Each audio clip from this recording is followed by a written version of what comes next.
Hello, welcome to the conversation in New Central Television. This is a program where we bring you up to speed with all the political happenings on the African continent. I am Benga Aboroa. And I am Rita Omodia. Happy Eid al-Fitr to all our Muslim viewers out there. And of course, today on the program, we will be looking at the alleged clampdown on the opposition in Tunisia following the arrest of opposition leader Rached Ghannouchi earlier this week. 81-year-old Ghannouchi, who was accused of plotting against state security, has now been remanded in prison. Now, the situation is not so different in Zimbabwe as the country's jailed opposition member of parliament, Job Sikala, has finally appeared in court on fresh charges of disorderly conduct, a charge related to an incident that happened in 2022 when the former and his supporter had an altercation with members of the ruling ZANU-PF party. So we see a pattern of repression when it comes to the state of democracy in Africa.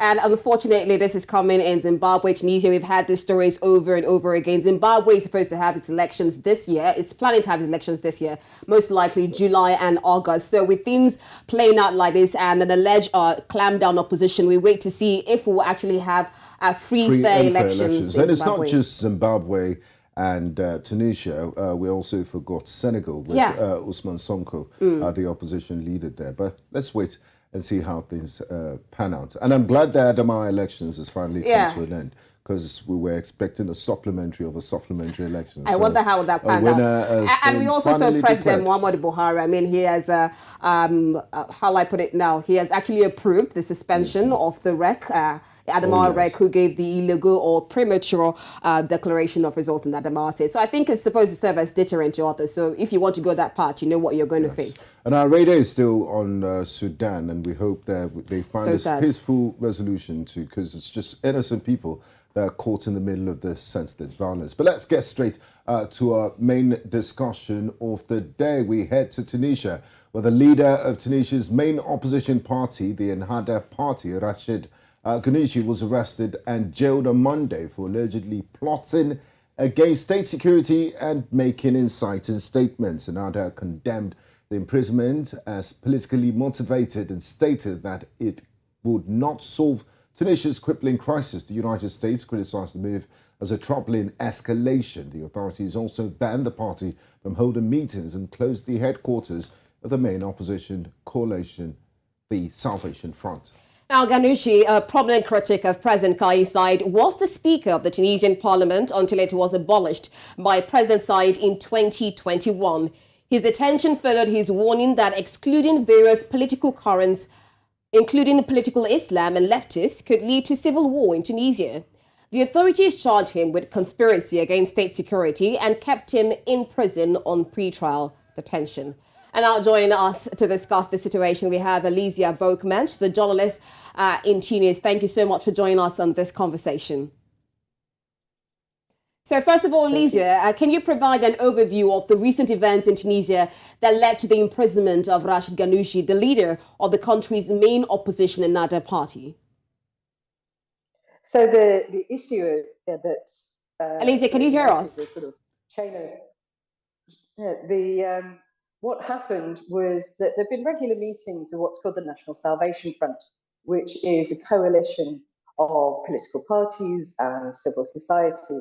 And they met last Saturday, and Rached Ghannouchi, he delivered a speech via Facebook Live, and he said that without political diversity, and in fact, one of the achievements of the National Salvation Front was actually the coming together of parties from very disparate political camps. And he said that without political diversity and pluralism, there was a risk of civil war, that things would get so polarized and so heated that Tunisia could end up in civil conflict. So he was warning against violence, but unfortunately, this is a very triggering statement in Tunisia. Ben Ali previously outlawed and imprisoned many members of Ennahda back in the 80s and 90s on the pretext of avoiding a civil war as part of Kais Said's narrative as well. When he met Anthony Blinken at the Africa Summit back in December, he was boasting that he had seized power to avoid a civil war. So this has been an opportunity for Saied to do something that his supporters have been asking him or have been sort of running for him to do for some time. Because there's a narrative that everything that went wrong in Tunisia is the fault of Ennahda. They've become one of the numerous scapegoats, but they're the most visible because they held the most seats in parliament.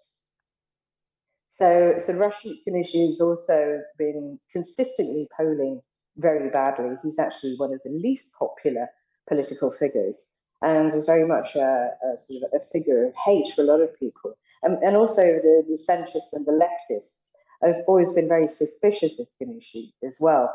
So the field was sort of wide open. And as one analyst put it, it's sort of red meat and sort of fresh blood for the real sort of Ghannouchi haters. And because Saied is still struggling with the economy, he's looking for diversion tactics and ways to sort of buy himself a bit of time and a bit of additional popularity. But certainly his popularity has been going up and down and generally down and down. Talking about President Kais Saied's popularity, Ennahda has responded to Ghannouchi's arrest and accused the Tunisian authorities of politically motivated charges against its leader. What's the basis for this claim? I do know in your opening statement you did mention a few things, but what is the basis of saying, look, these are politically motivated charges against Rached Ghannouchi? The question, this is in the 10th time. Before he was summoned 9 times for interrogation, and they've never managed to make any charges stick in formal legal interrogations through legal judicial processes. So there has been a big shift in the modus operandi of the authorities. Before, they politely summon people to the tribunal for interrogation in front of a judge.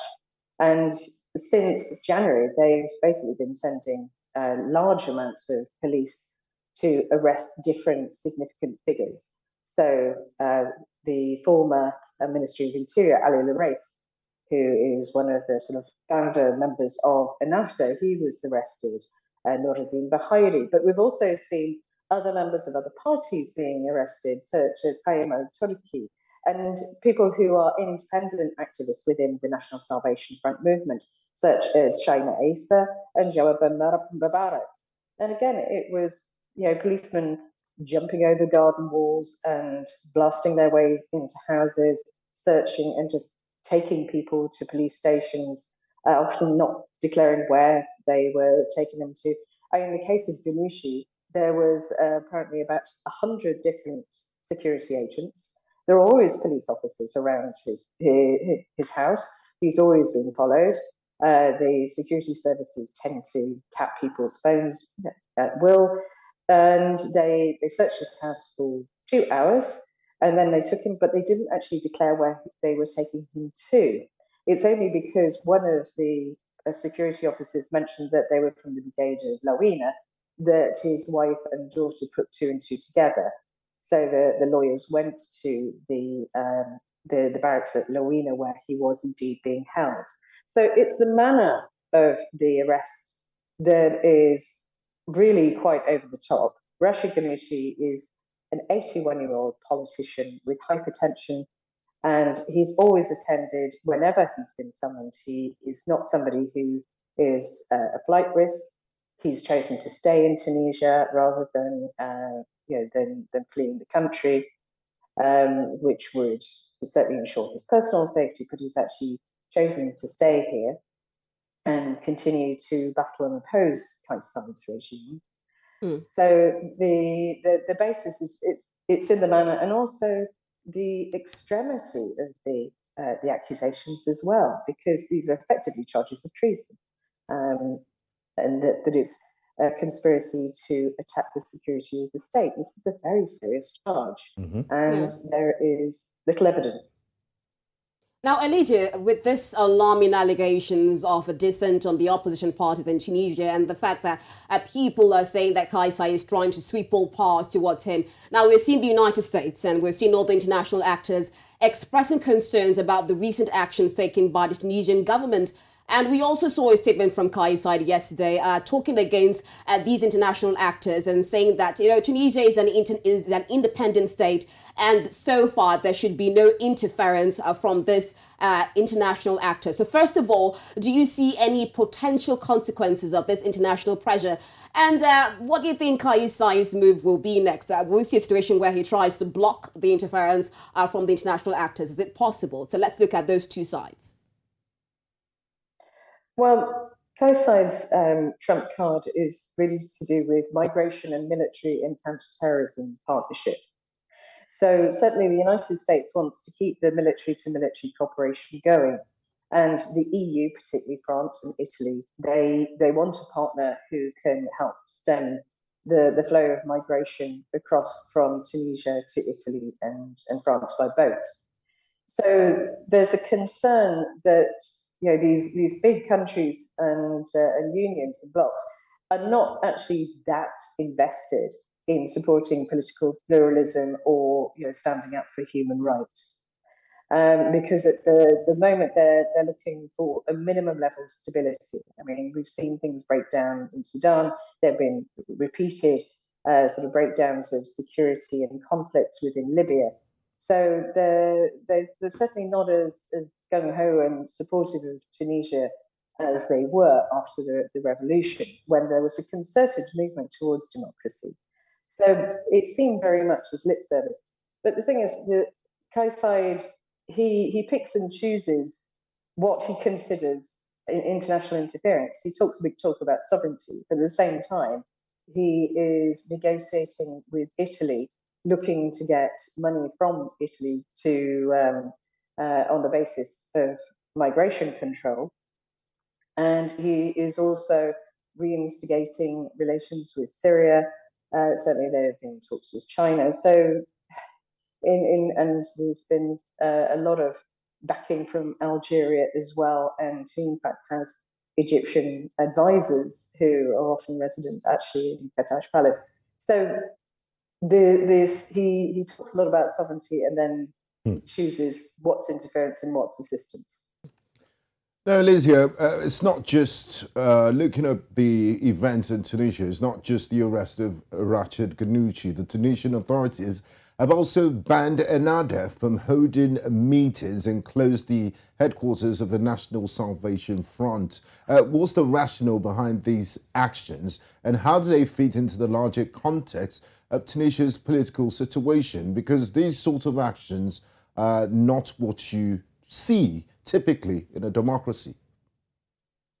No, they're not. I mean, the whole basis of democracy is about the freedom of assembly and the free activity of political parties, representative parliamentary elections and so forth. And we haven't seen that. The members, senior members of Ennahda I've spoken to are concerned about that this is a stepwise progression by the authorities to create some kind of charge against the party itself, not just the leader, but to move towards possibly banning and criminalizing membership of Ennahda. And probably the same thing, given that they've arrested and imprisoned so many members of the National Salvation Front, and some indeed are held under the same charge as Rached Ghannouchi, that they are looking to outlaw and ban this. One analyst I spoke to said it's not just a question of declining democracy, that Saied is almost effectively trying to end politics, that only he is politics, that he picks and chooses who gets to participate. Because certainly the nationalist parties and there are a few parties who support him still, they're allowed to have seats in parliament, running as independents. But if you're a member of Ennahda or Club Tunis or Nida Tunis, the parties who are against Saied and have been against the coup, then they are basically at best sidelined. And now we are seeing that they can't even hold meetings and discuss what way forward. Now, Elysia, still looking at the situation, I mean, when we were talking about the intent for the arrest of Rached Ghannouchi, we also know that Tunisia has this unique history of political Islam. And we're sitting in situations where Rashid mentioned the fact that excluding various political currents, that is, including political Islam and leftists, could lead to civil war in Tunisia. We also see a situation where Kais Saied has over time blamed this Ennahda party, especially in parliament, of corruption. For political Islam in Tunisia, I mean, how do you see this building up the political context in Tunisia? Well, what Ghannouchi actually said, he mentioned political Islam, but he also said that it should include people from the centre and from the left, and he was talking about political pluralism. Certainly, Ennahda used to be a lot more radical. They described themselves as Islamist when they in their sort of first form, and they have effectively softened and reformed over the transitional to the democratic years. And they redefine themselves as Muslim Democrats, much in the way that you have the Christian Democrats in Germany. So that their politics are informed by Islam, but still they have this image of being hardline Islamists, and that has not won them any favors, because Tunisia, certainly since independence, has touted this image of being a secular and purely civil state. So it's certainly a problematic and thorny subject. But he has many followers. The party probably has one of the biggest memberships, and certainly there were people back in 2019 who were supportive of Ennahda to vote them not into majority, but certainly to take the largest number of seats in parliament. Now, Alicia, how are the people of Tunisia reacting to the recent developments? Because we've seen pockets of protests in the past when this sort of things happen. What impact might this have on the stability of the country? What's the current mood like in Tunisia in reaction to this clampdown on opposition and the arrest of Rached Ghannouchi? And also, I did recall that you spoke to Rached Ghannouchi's daughter recently. How is her father doing, and what transpired in that conversation? I interviewed his daughter, Yusra, who actually lives in London. So at the time of the raid, his wife and her sister and her two small children were present. So apparently it was really very intimidating. I don't think anybody wants 100 police officers on their doorstep ever. And they sort of made a big show of searching around the house for about 2 hours. And they got the impression that this was an attempt to really sort of unsettle them and to intimidate them.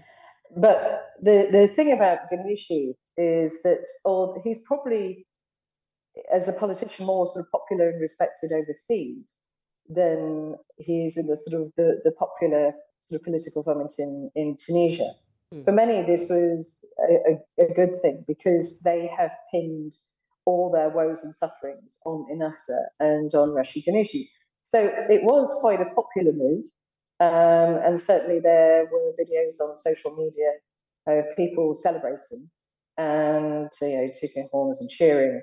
And certainly some of his supporters that I spoke to were absolutely delighted.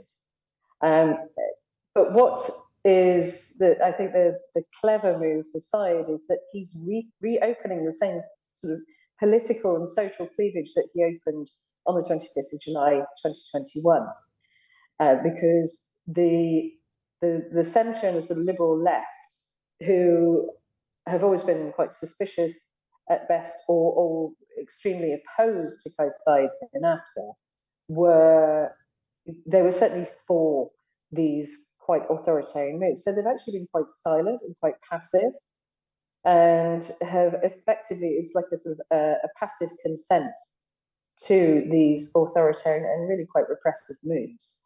And the problem for his supporters is that if they raise their heads over the parapet, they'll be trolled on social media. They do face a very serious backlash, and certainly any journalists who have written about this do face quite a serious backlash and quite a lot of trolling and abuse online. So things are quite muted. I've not heard many voices saying, okay, I don't like Rached Ghannouchi, but I'm against this because this is authoritarian. The only person I've seen who said that is a political cartoonist called Z, and he was quite frank. And a few people said, yeah, we kind of agree with it, but it's certainly not a big movement saying, we're terrified. If he's strong enough to go after Ghannouchi, then who next? All right, Elysia, now finally, I mean, we've been talking about Kais Saied for a very long time, talking about when he froze parliament, talking about, this tax on judiciary, on lawmakers and all of that. Now it seems national pressure.